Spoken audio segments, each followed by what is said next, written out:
先輩方、私だ。ここでは前から言いたかったことを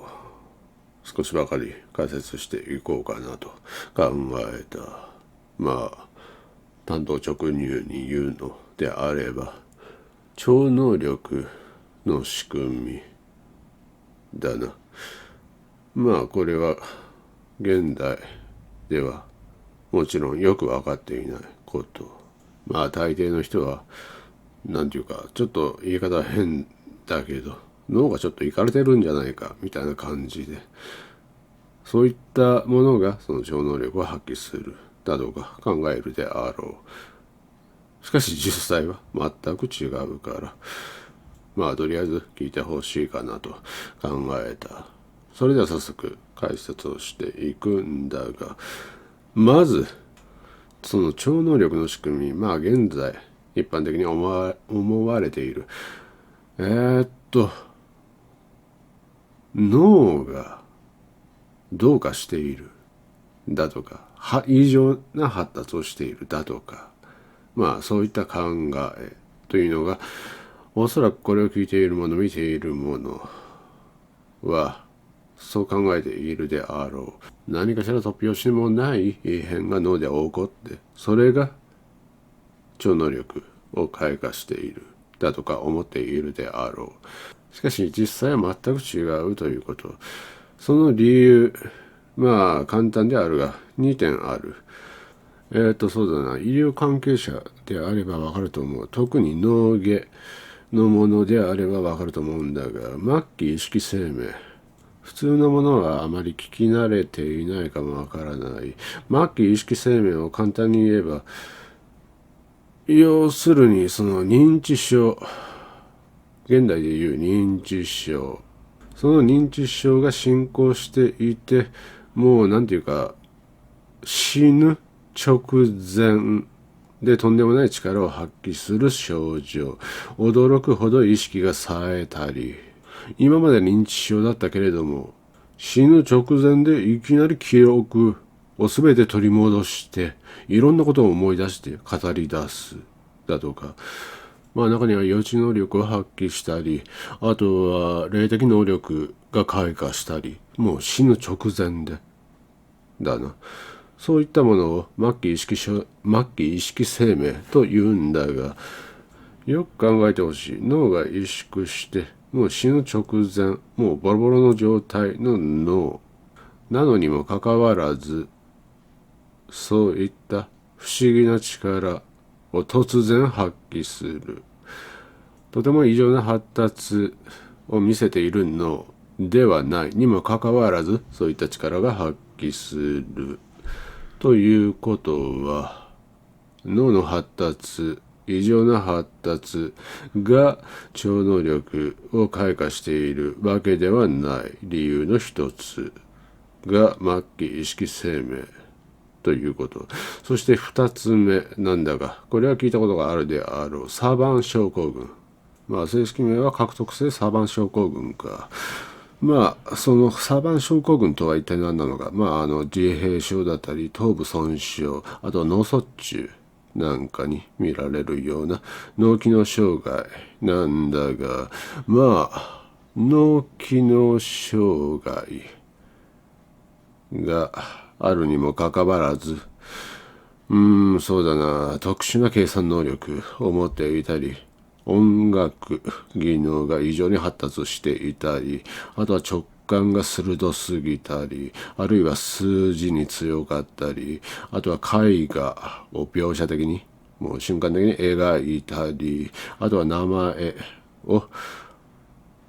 前だとか日付だとか、もう記憶力がずば抜けていたりだとか、超人的な能力を発揮される症状を示すわけなんだが、もう一度言うが、頭部損傷だとか脳卒中、いわゆる脳が異常に発達しているわけではない。むしろ通常の人間よりも劣っているといえば言葉が悪いが、その通りだからそのまま言う。きれい事なしで言うと踊っているということだ。そういった欠陥があるのから、尋常とも思えない超人的な能力が発揮されるということが二つ目の理由として成り立つ。要するに超能力というのは脳の異常な発達からもたらされているのではないということがわかるであろう。軽く二つを言ったんだが、他にもあるんだが、時間を省いて簡潔に言うわけなんだが、このように逆説的とも言える特殊な現象については、なんと現代ではまだ説明がついていないということ。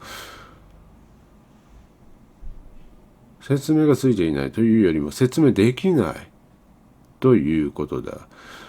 現代の科学者というのは目に見えるものしか信じない傾向にある。目に見えないもの、不思議な力にはめっぽう弱いということ。めっぽう弱いというよりも避ける。それはオカルトだという感じで、逃げるといえばちょっと言葉は悪いが、その通りかなと私は考えている。もちろん脳外のものはわかると思うんだが、だいたい平均的に脳の重さというのは 1300g。見た目はゼラチン状の塊。そしてその塊の内部では1000億を超える神経細胞が絶妙なネットワークを作り上げているわけなんだが、そんな脳であっても、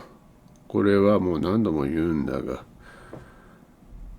原子の集合体に過ぎないということ。要するに物質ものであることに何ら変わりないということだ。そのもの、原子の集合体が超能力を作り出しているのであれば、よく考えてほしい。人の手であっても超能力というのが作り出せることが可能となるわけだ。そんなことはできていないであろう。人の手で正確に予知能力を持ったり、霊視ができたり、実際できていないであろう。このように特殊能力、超能力というのは脳の異常な発達だとか、ちょっとした変化からもたらされているわけではないということをはっきり得ておこう。そして理解していてくれ。じゃあ一体なんで超能力というのは存在するのか、どうやって超能力を使うことができているのかの仕組みはどうなっているのかを言ってしまうんだが、よく考えてくれ。目に見える物体、陽子や中性子などの目に見える、通常の物質があるわけなんだが、宇宙全体を想像してほしいんだが、今現在の科学力で分かっていること、2018年の時点の科学力で分かっていることというのは、宇宙全体で表せば、その物質の割合というのはたった 5% だということ。残り 95% は一体何か分かっていないということだ。これは嘘でも何でもない。現代科学が示していること。物質は 5% と分かっている。残り 95% は一体何なんだと。分かっていない。よく分かっていないということ。その 95% の割合で、大体分かっているのは、そのよく分かっていない 95% 中、70% はダークエネルギー、そして 25% がダークマターと分かっているみたいなんだが、そのダークエネルギー、そしてダークマター、これも実際さっぱり分かっていないということ、よく分かっていないということ。現代科学ではこの程度しか分かっていないということ。ものしか分からない、物質しか分からない 5% だということは分かっている。なぜならものだから、物質だから、目に見えるものしか分からないということ。現代の科学は発達しているように思えるかも分からないが、実際その程度しか分かっていないということだ。いいか、よく聞くんだ。宇宙の残り 95% の秘密というのは一体何なのか、これを言ってしまうんだが、非物質というのは間違いないことなんだが、それは一体何なのかを想像してほしい。そして現在存在している特殊能力者は、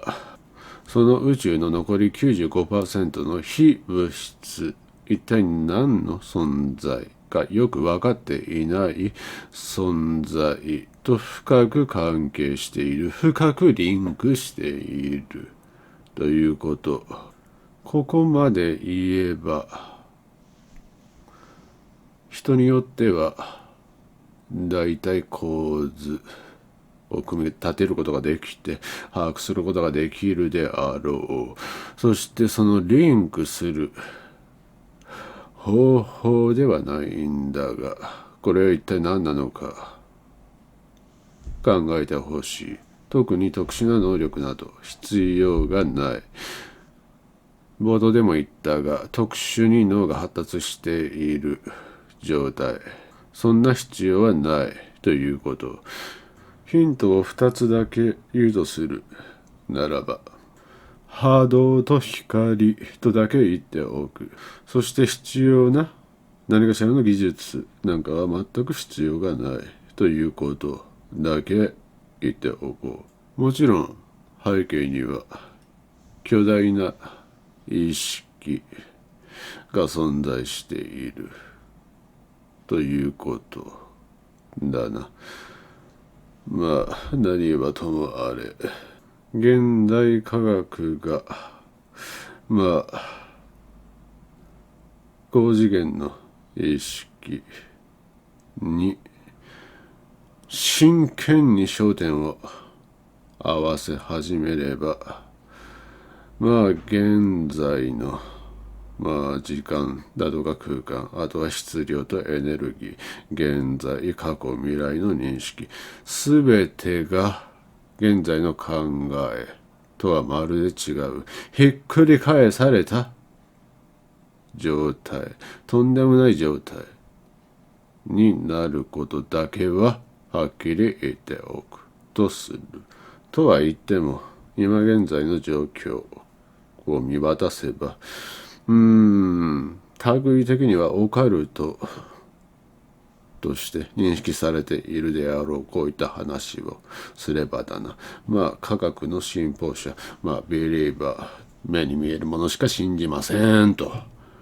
言いたいものは大勢いるであろう。しかし現在のよく分かっていないことというのをよく考えれば、臭いものには蓋をしないで焦点をしっかり合わせ、よく考えれば、私がここで言っていることというのがいずれ分かってくるのではなかろうかと考えている。超能力であってもオカルトとだけで片付けないで、突き詰めて考えていけばおのずとわかるのではなかろうかと考えている。それでは今日はこの辺で終わるとする。以上だ。